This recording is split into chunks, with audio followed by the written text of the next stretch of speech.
சேவா மேளனா it's like a exhibition. Seva Mela 2 நாள் நடக்க போகுது.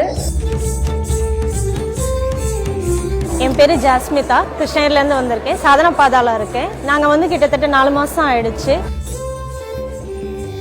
சேவா மேளான்னு பார்க்கும்போது நம்ம எல்லா டிபார்ட்மெண்ட் பற்றியுமே வந்து தெரிஞ்சுக்கிற மாதிரி இருக்கும். ஆசிரமில் பார்த்தீங்கன்னா 80+ டிபார்ட்மெண்ட்ஸ் இருக்கு. பட் மற்ற டிபார்ட்மெண்ட்ல என்ன பண்றாங்க அப்படின்றதுக்கான எங்களுக்கு ஒரு ஐடியா எதுவும் இருக்காது. ஸோ எல்லா டிபார்ட்மெண்ட்டை பற்றியும் எல்லாருக்கும் தெரியணுன்றதுக்காக ஆசிரமில் இருக்க எல்லாருக்குமே இதை வந்து தெரியப்படுத்துறதுக்காக இந்த ஒரு மேளா. எல்லாரும் ஒரே இடத்துல கேதர் ஆயிருக்கும், அதுவே ரொம்ப நல்லா இருக்கு. இந்த மாதிரி வந்து நம்ம வெளியே இருந்தா இப்படி தனியா இதுக்கு ஒரு டைம் ஸ்பெண்ட் பண்ணி இந்த மாதிரி டீமா சேர்ந்து நம்ம பண்ணுவோமான்னு தெரியாது. பட் இங்க இதுக்காகவே டெடிகேட்டடா எங்களுக்கு டைம் கொடுத்து நாங்க இதெல்லாம் இவ்வளோ பண்றோம். அதுவே வந்து உள்ள ரொம்ப ஆனந்தமா இருக்கு.